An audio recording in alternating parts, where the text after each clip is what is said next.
Yo, what is up, everybody? My name is Jerome and welcome to the channel. I hope you all are having a wonderful day. I know I am, because yesterday I went to a winner case tournament and won it. That's right. Your boy here got first place playing none other than Adventurer Sprite. I've been telling people since, I don't know, what, the first week of Sprites being out, that Adventure Sprite is probably the best variation that you can play. And I think moving forward, it's probably still going to be the best one, maybe tied along with the Tri-Brigade one. I don't think the Live Twin one is going to be all that like everyone hypes it up to be, but I do think that this one, the Runic one, and the Tri-Brigade are going to probably be the leaders of the pack. Anyways, I think that this one was the best one of its time because it didn't run hand traps like 15 or 12 of them, because I keep saying that build was terrible because you would brick all the time. I think Pure Sprites was the worst Sprite build you can possibly do.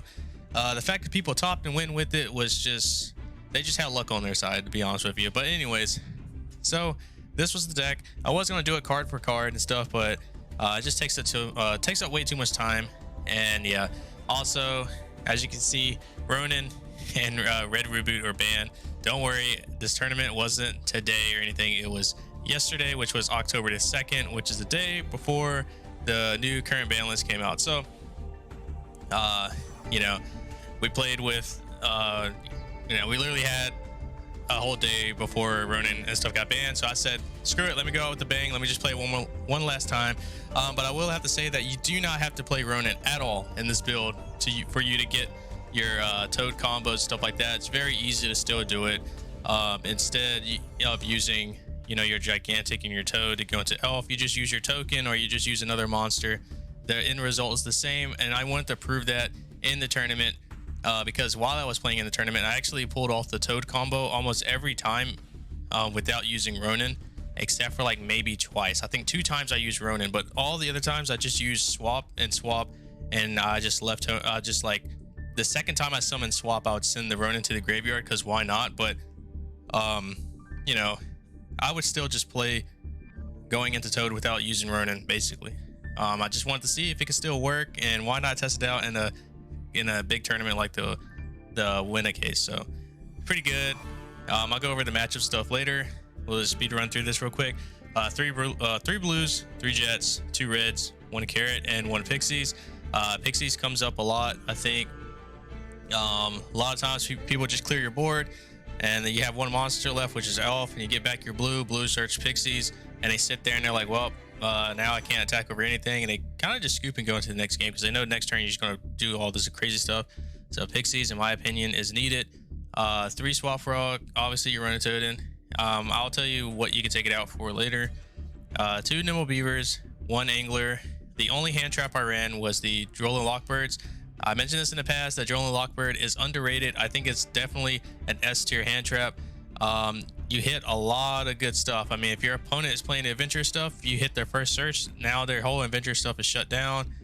Now they can't do any drawing or adding in anything like that. If you play against Flunderies, they hate this card because you use it, you automatically win. It's just an auto win against a lot of situations. For tier limit, I don't know if it's all that great.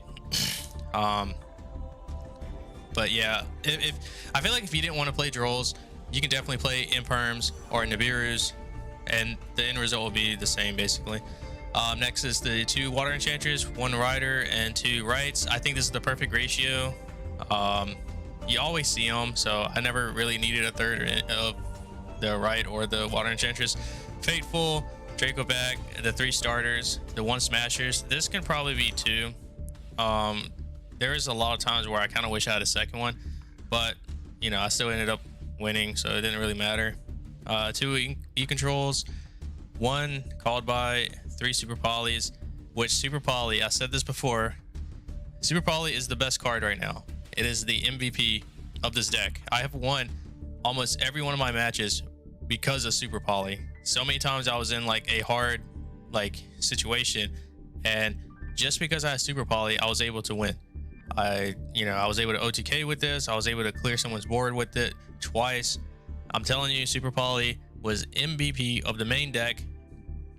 It put more work in than Totally Awesome. It put more work in than the whole adventure package, it put more work in than the sprites did. I'm telling you, this card is stupid good.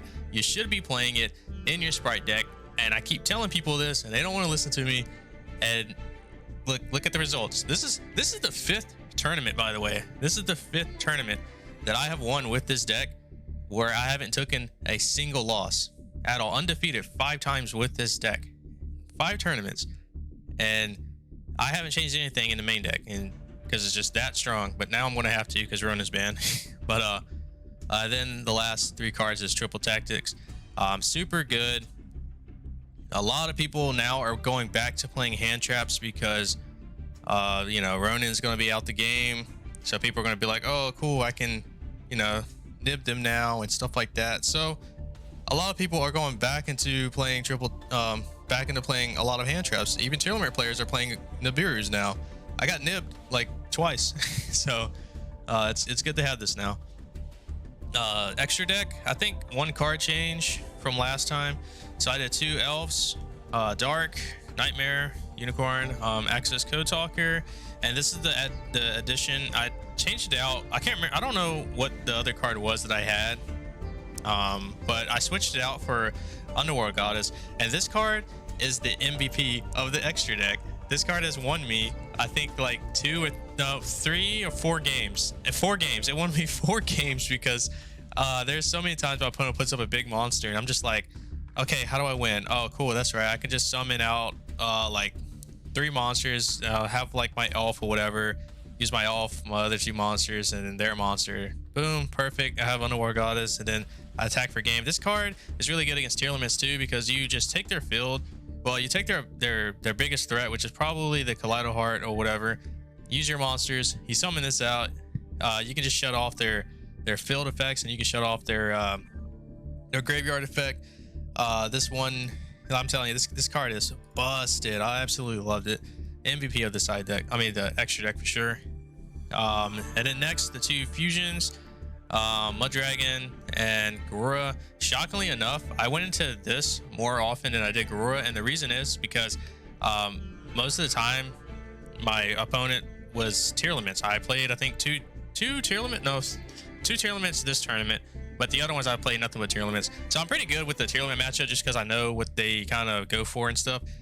And Mud Dragon is the one that you pretty much go into all the time against them. So yeah, you really never go into this because you kind of don't want to use their actual like fusion monsters, because then, well, you can't use the Kaleido Heart, but you don't want to use their other monsters because it just gives them effects. So you just pretty much go for Mud Dragon by using their Predator Plant and their other dark monster, depending on what the dark monster is, and you pretty much go into that. Garura, I just normally use this one as an OTK method, or if I just need to summon it to get a free draw. Simply about it. And then I did the 1 Soul Sweeper. Went into this one time and it actually gave me the win, which is pretty cool. Funny thing enough, they do not have to have a face up target. Like, their monster could be face down, so a lot of people forget about that, but the monster can be face down. You can still do it. Next is Sky Cavalry, Downerd, and the Zeus, and then the 1 Totally Awesome and the 2 Gigantic Sprite. If anything would change, I would say I would definitely do a 3rd Sprite Elf, but there were so many times where I needed a 3rd one, but I still was able to win. I just had to go a different route. I'm not sure what I would take out for it. Yeah, I have no idea what I would take out for it. I never went into the Zeus package, but it is really needed, I think. Side deck, this is completely different from last time. I changed up a lot.